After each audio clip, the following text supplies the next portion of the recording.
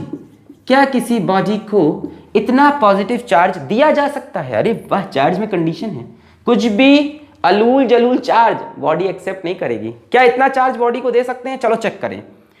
Q is equals to any, Q की value 8 into 10 to the power 18 coulomb, n नहीं पता, E 1.6 into 10 to the power minus 19 coulomb. बोलो सही है? इसको 8 इंटू 10 पावर 18, चलो 18 रह देते हैं, माइनस 18 कर लो, चलो ठीक है, कोई दिक्कत नहीं है, उससे भी सही आएगा। अच्छा, यहां से जरा n की वैल्यू निकालते हैं। सैंपल क्वेश्चन है, n की वैल्यू है 8 into 10 to the power minus 18 upon 1.6 into 10 to the power minus 19। n की वैल्यू निकाल रहे हैं, ठीक है, मैंने इस चार्ज को चेंज कर दिया, 10 पावर माइनस 18 कर दिया, किसी में भी चेक कर सकते हो, कोई दिक्कत नहीं है, अभी सैंपल सवाल है। अच्छा, ये ऊपर जाएगा, n इज इक्वल टू, यहां कर लूं, n is equal to 8 upon 1.6, 10 की पावर माइनस 19, ऊपर जाके प्लस 19, तो ये बचेगा 10। बोलो हाँ या ना, ये ऊपर गया, बोलो प्लस 19, 18 माइनस 18 इज 10। 1.6 से 8 को काटो तो 5 गुने में कट जाएगा, 5 6 33 गया हासिल, 5 1 5 3 8, वाह वाह वाह वाह वाह, यानी n की वैल्यू 50 आई। क्या n की वैल्यू इंटीजर है? यस सर, तो ये चार्ज दिया जा सकता है। यही तो कंडीशन थी कि n should be N integer. इसको अगर तुम आराम से समझो तो मतलब 50 इलेक्ट्रॉन का खेल है। कैसा चार्ज चाहिए? पॉजिटिव। यानी अगर इस बॉडी से 50 इलेक्ट्रॉन खींच के निकाल लिए जाएं तो इसके ऊपर इतना पॉजिटिव चार्ज आ जाएगा। अब मान लो यही n की वैल्यू आ जाती 49.8, मतलब 49.8 इलेक्ट्रॉन, खेल खराब, n शुड कम आउट। तो अगर आपसे कभी भी सवाल आता है कि क्या इतना चार्ज दिया जा सकता है, क्या इतना चार्ज ट्रांसफर कर सकते हैं, तो आप ये इक्वेशन यूज कर लो। q की जगह जो चार्ज दिया है वो डाल दो, e की जगह 1.6 10 की पावर माइनस 19 डाल दो। अगर n निकल के इंटीजर आता है, 50 आए, 40 आए, 400 आए, 4000 आए, अगर इंटीजर आता है तो आंसर होगा यस, और अगर इंटीजर नहीं आता तो आंसर नो। फीलिंग भी समझा दी मैंने, फील दे दिया, इंटीजर का मतलब कि 50 इलेक्ट्रॉन निकालने हैं, जो कि पॉसिबल है। टिंग टिंग टिंग टिंग, क्वांटाइजेशन ऑफ चार्ज क्लियर हो गया आपको, समझ में आ गया क्वांटाइजेशन ऑफ चार्ज, समझ में आया क्या? मिटा रहे हैं इसको, ओके। तो आज के लेक्चर में मुझको यही बेसिक बेसिक बातें करनी थी आपसे, conservation of charge, quantization of charge, charge क्या होता है। अच्छा, एक और चीज होती है कि बॉडी को चार्ज कैसे करते हैं, एनसीईआरटी में दे रखा है, बहुत लेंदी दे रखा है, उतना पढ़ने का आपको बहुत जरूरत नहीं है। वेज टू चार्ज, 5-10 मिनट का टॉपिक, जल्दी समझ लो कैसे कैसे चार्ज कर सकते हैं। तो सबसे पहला होता है अपना चार्जिंग बाय कंडक्शन रे, चार्जिंग बाय कंडक्शन रे, चार्जिंग बाय कंडक्शन रे। तो कंडक्शन का मतलब होता है direct contact, direct contact, direct contact, सीधा हाथ से हाथ मिलाना। जैसे मान लो यहां पे कोई बॉडी है, इसके ऊपर मान लो नेगेटिव चार्ज है। अच्छा, नेगेटिव चार्ज का मतलब नेगेटिव चार्ज का मतलब इसके पास एक्सेस ऑफ इलेक्ट्रॉन है। क्या है? Excess of electron. यहां आप लेके आए एक अनचार्ज्ड बॉडी, अनचार्ज मतलब न्यूट्रल। अच्छा, एक बात बताओ, न्यूट्रल बॉडी में कितने इलेक्ट्रॉन होते हैं? 0। न्यूट्रल बॉडी में कोई इलेक्ट्रॉन हट, न्यूट्रल बॉडी में 0 इलेक्ट्रॉन। न्यूट्रल बॉडी में जितने इलेक्ट्रॉन उतने प्रोटॉन। अरे एटम एटॉमिक स्ट्रक्चर पढ़ा है कि ऐसे ही चले आए? अरे किसी की भी बात कर लो, अपन किसी भी एटम की बात कर लें आपसे, मान लो हाइड्रोजन की बात कर लें, सबसे पहला एटम, तो एक प्रोटॉन एक इलेक्ट्रॉन।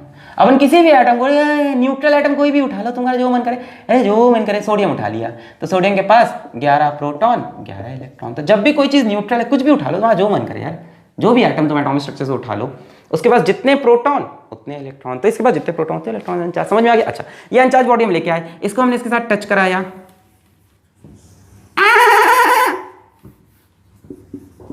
इसने जब इसको पहली बार टच किया तो क्या होगा? तो ये होगा कि इलेक्ट्रॉन यहां से यहां आना चाहेंगे। भाई यहां इलेक्ट्रॉन कम है, यहां ज्यादा है, इलेक्ट्रॉन यहां से यहां आएंगे। थोड़ी देर बाद हम पाएंगे कि इस पे नेगेटिव चार्ज थोड़ा कम हो गया और इस पे भी थोड़ा सा नेगेटिव चार्ज आ गया। बोलो सही है? बोलो सही है? क्या बराबर से बटेगा? अगर शेप, साइज, मटेरियल सेम है तब तुम कह सकते हो। देखो इसमें यहां लिख लो, if shape, size, material of both conductor, ये कंडक्टर होंगे ना, तभी तो कंडक्ट हुआ charge, of both conductor is same. If shape, size, material of both conductor is same,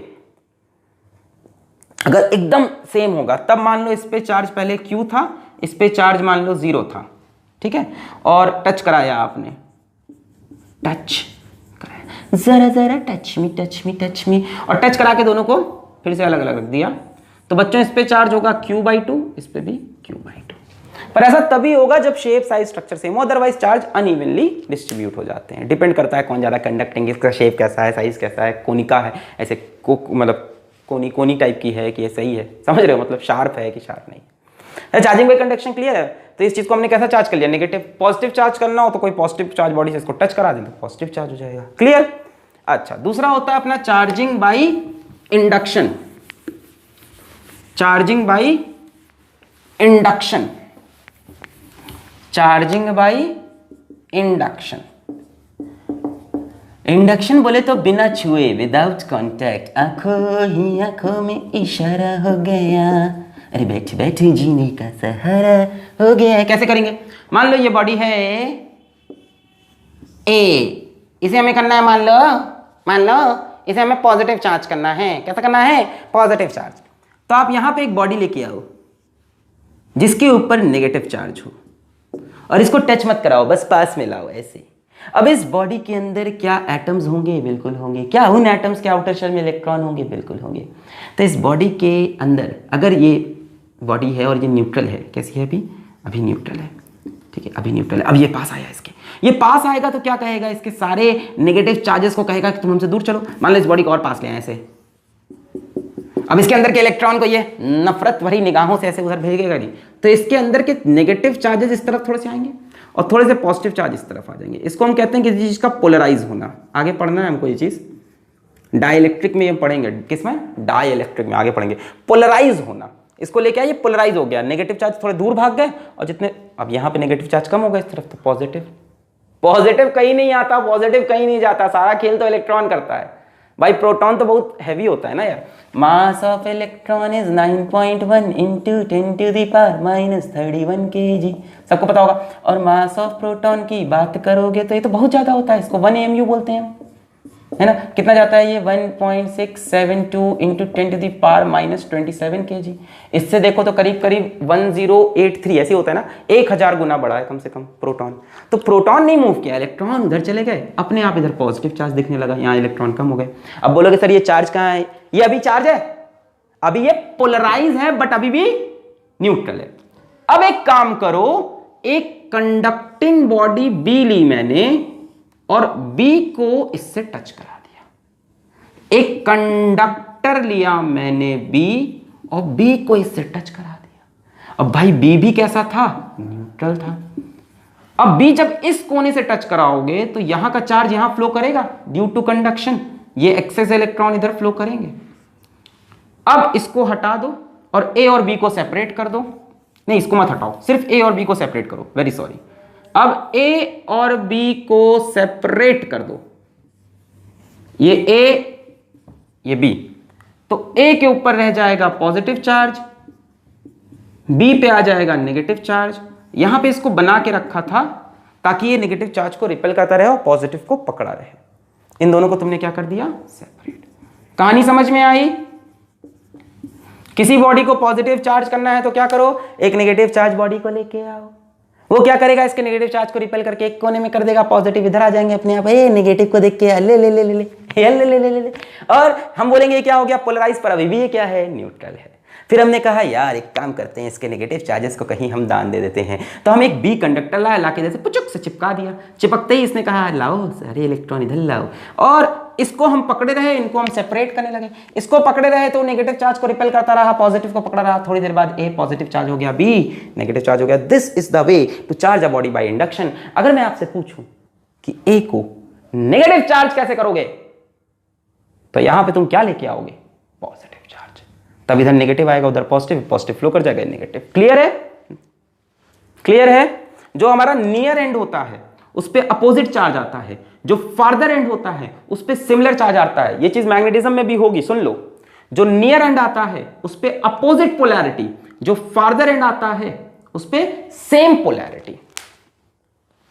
clear है, क्लियर है? इसको करने का किताब में एक और तरीका बना रहता है, ऐसे किताब में ऐसे बनाया रहता है, इसमें ज़्यादा टाइम नहीं देना अपने को, बहुत डिटेल में इसमें घुसना नहीं है, तो ये सवाल आते नहीं है। जैसे एक तरह ऐसे बनाया जाता है, मान लो यहाँ पे एक इंगम बिंगा डिंगा रे, एक बॉडी ए है, वही ए को मान लो तुम्हें इस बार नेगेटिव चार्ज करना है, तो तुम यहाँ पे क्या लेके आओगे, एक बॉडी लेके आओगे जिसके ऊपर पॉजिटिव चार्ज है। वो क्या करेगा, ए के इलेक्ट्रॉन को इधर खींच लेगा, इस तरफ ए का सारा पॉजिटिव चार्ज दिखने लगेगा।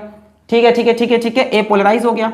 अब बी बॉडी की नहीं यूज करनी है हमें, इस बार बी बॉडी नहीं यूज करनी है, तो हम क्या करेंगे, ए के इस एंड को अर्थ कर देंगे, अर्थिंग कर देंगे। अर्थ भाई क्या होता है, अर्थ है ओशियन ऑफ इलेक्ट्रॉन, ये सागर है इलेक्ट्रॉन का। अब अर्थ क्या करेगा, इस एंड पे कहेगा, अरे बेटा तुम्हारे पास पॉजिटिव चार्ज है, कोई बात नहीं बच्चा, मैं धरती माता हूं, मैं तुम्हें इलेक्ट्रॉन दूंगी, और इस तरफ इलेक्ट्रॉन फ्लो करा देगा, इस तरफ के चार्ज को खत्म कर देगा। इस बॉडी को पकड़े रहो ताकि ये पॉजिटिव चार्ज को रिपेल करता रहे, और इस पे इलेक्ट्रॉन आता जाएगा, मतलब ये पोर्शन न्यूट्रल होता जाएगा, और इधर से तो ये नेगेटिव हो ही चुका है, थोड़ी देर बाद आप देखोगे ये बॉडी नेगेटिवली चार्ज हो गई। तो एक तरीका अर्थिंग करने का भी है, अर्थ कर दो इस तरफ के चार्ज की, क्लियर है, पर इसको पकड़े रहना ताकि वो पॉजिटिव को रिपेल करो, नेगेटिव को इधर खींचे रहे। तो ये था चार्जिंग बाय इंडक्शन, आंखों ही आंखों में इशारा हो गया, विदाउट कॉन्टैक्ट। तीसरा तरीका होता है charging by friction. Charging by friction, charging by friction का इस्तेमाल हम ज्यादातर करते हैं इंसुलेटर्स में, कंडक्शन और इंडक्शन दोनों कंडक्शन में थे, फ्रिक्शन का ज्यादातर इस्तेमाल हम करते हैं इंसुलेटर्स में, है ना। अब बोलोगे सर ये कहां होता है, ये कहां होता है, मान लो हम दो बाजी के बच्चे आपस में रब कर दें, ऐसे गड़ गड़ गड़ गड़ गड़ गड़ गड़ गड़ गड़ गड़ गड़, अच्छा रब करोगे तो क्या होगा, कुछ इलेक्ट्रॉन इधर उधर छटक के गिर जाएगा क्या बताया है जरा आपने, ऐसा तो कभी कोई बताता ही नहीं, ऐसे छटक के इलेक्ट्रॉन ऐसे गिर जाएगा घिसते घिसते, है ना। एक्चुअल में यही होगा, एक्चुअल में क्या होगा, रब करने से तुम क्या दोगे, काइनेटिक एनर्जी, जम जम जम जम जम, उससे क्या बनेगी, अरे यही होगा, ये फिजिक्स है भाई, सब दिखेगा।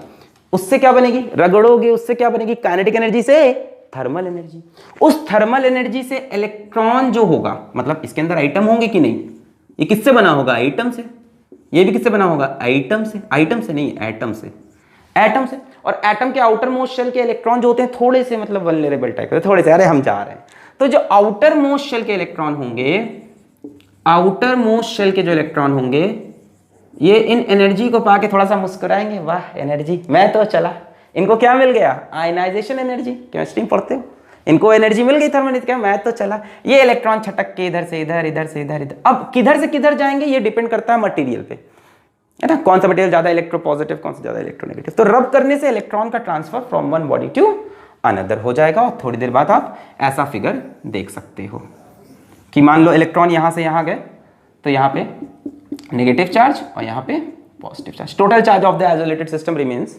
कांस्टेंट, टोटल चार्ज तो सेम रहेगा, इधर से इधर इलेक्ट्रॉन का ट्रांसफर हो गया। अच्छा, एक चीज और याद रखना कि जब भी ट्रांसफर ऑफ इलेक्ट्रॉन्स या ट्रांसफर ऑफ चार्ज की बच्चों बात हो, हमेशा साथ में ट्रांसफर ऑफ मास भी होता रहेगा। चार्ज का ट्रांसफर बिना मास के ट्रांसफर के पॉसिबल नहीं है। अरे यार इलेक्ट्रॉन गया, इलेक्ट्रॉन का कुछ तो मास है, यानी थोड़ी देर बाद अगर तुम देखोगे तो इस बॉडी का मास इंक्रीज कर जाएगा और इस बॉडी का मास डिक्रीज कर जाएगा, क्वांटम लेवल पे ही सही, पर है ना। ये तो नहीं कह सकते कि मास नहीं चेंज हुआ, अगर चार्ज ट्रांसफर है तो मास का भी ट्रांसफर। ये क्या है, चार्जिंग बाय फ्रिक्शन, गड़गड़ इलेक्ट्रॉन। अरे जैसे वो नहीं करते थे हम लोग बचपन में, वो कि स्कूल में जाते थे, वो प्लास्टिक वाली स्केल लेते थे, उसको ऐसे रखते थे बाल के ऊपर, ये है बाल, इस बाल के ऊपर, हाँ हाँ बाल हैं अभी, इस बाल के ऊपर रगड़ते थे, फिर ऐसे करके ऐसे हम लोग वो कागज के पीसेस खच खच खच चिपकने लगते थे। क्या था, फ्रिक्शन। हम जब रगड़ते तो क्या होता था, इलेक्ट्रॉन का ट्रांसफर इधर उधर होता था, इसके ऊपर चार्ज आता था। अब ये प्लास्टिक के पेपर को इंडक्शन से चार्ज करता था, ऐसे प्लास्टिक पेपर जो कोना इसके अपोजिट चार्ज पकड़ता था वो इससे आके चिपक जाता था, और चिपकते कंडक्शन। पूरी लंबी कहानी है बट ओवरऑल तो यही हो रहा है। जैसे वो नहीं होता था कि गुब्बारे को मैं ऐसे दीवार पे रब करके चिपका देते थे, ऐसे बाल पे ऐसे रब किया, फिर ऐसे दीवार पे रख देते, चिपक जाता था। वो क्या था, चार्जिंग बाय फ्रिक्शन। तो these are the methods to charge a body. आज के लेक्चर में इतना ही। अगला टॉपिक बहुत ही इंटरेस्टिंग जो कि है कूलम्स लॉ, जो कि हम पढ़ेंगे अगले लेक्चर में। वहां से आएंगे अच्छे अच्छे सवाल कूलम्स लॉ के। तो पढ़ाई करते रहें ऑल द, और जितनी भी कमिटमेंट्स मैंने की है कि लेक्चर्स पीडीएफ फॉर्मेट में और क्वेश्चन सीरीज जल्द से जल्द पूरी करने की कोशिश की जाएगी। और आप लोग कमेंट करिएगा कि अगला लेक्चर कब आएगा, इसके बाद वाला कब आएगा, ये टॉपिक कब कंप्लीट होगा, सर जल्दी सिलेबस कराओ। यार ये करते रहो तभी काम करने में मज़ा भी आता है। मैं कितना भी बोलूँ कि यार प्रेशर मत बनाओ, तुम बनाओ। ऐसे ही तुमने 10 का सिलेबस मुझसे कंप्लीट कराया, ऐसे ही तुमने 11 का सिलेबस मुझसे कंप्लीट तो नहीं हुआ है, मतलब स्टिल आई एम ट्राइंग। 11 का सिलेबस साइड में कोशिश करता रहूँगा कंप्लीट हो, वन शॉट सीरीज़ को भी मैं कंटिन्यू करने की कोशिश करूँगा। सही है यार, तुम अपना काम करो, मैं अपना करता हूँ, पढ़ाई करते रहें। All the very best.